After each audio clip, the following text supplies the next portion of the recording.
ఒకప్పటి ఇసుక దిబ్బ ఇప్పుడు భూతల స్వర్గం అదే దుబాయ్. ఈ పేరు చెప్పగానే ఎవరికైనా ముందుగా గుర్తుకొచ్చేది ఆకాశాన్ని తాకే ఎత్తైన భవనాలు, వాటికి ఎక్కడా లేని హంగులు, సకల సౌకర్యాలు, విలాసవంతమైన జీవనశైలి. అయితే కొన్నేళ్ల క్రితం ఇసుక దిబ్బలా ఉండే ఈ దేశం చాలా తక్కువ వ్యవధిలో తన సహజ వనరులను సద్వినియోగం చేసుకొని ఎంతో వేగంగా పురోగతి సాధించింది. ఇప్పుడు ప్రపంచవ్యాప్తంగా ఉన్న పలు ప్రధాన నగరాలకు అభివృద్ధి పరంగా గట్టి పోటీనిస్తోంది. రోజు రోజుకు వేగంగా అభివృద్ధి పదంలోకి దూసుకెళ్తోంది. లేటెస్ట్ టెక్నాలజీ వాణిజ్యంతో దుబాయ్ నగరం ఇప్పుడు అన్ని రంగాలలో జెట్ స్పీడ్తో అభివృద్ధి సాధిస్తోంది. దీంతో ఇక్కడ సంపద కూడా అదే స్థాయిలో పెరుగుతోంది. దీంతో ఈ దేశంలో పదుల సంఖ్యలో బిలియనియర్లు, వేల సంఖ్యలో మిలీనియర్లను ఉన్నట్టుగా పలు నివేదికలు వెల్లడించాయి.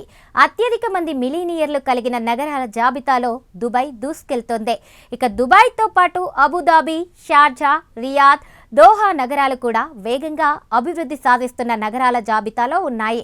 మొత్తానికి దుబాయ్ విలాసవంతమైన జీవితానికి కేర్ ఆఫ్ అడ్రస్గా నిలుస్తోంది.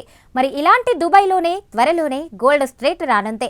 దుబాయ్ ఎమినేట్ గోల్డ్ డిస్ట్రిక్ట్స్లో ప్రపంచంలోనే మొట్టమొదటి గోల్డ్ స్ట్రీట్ను నిర్మించనున్నారు.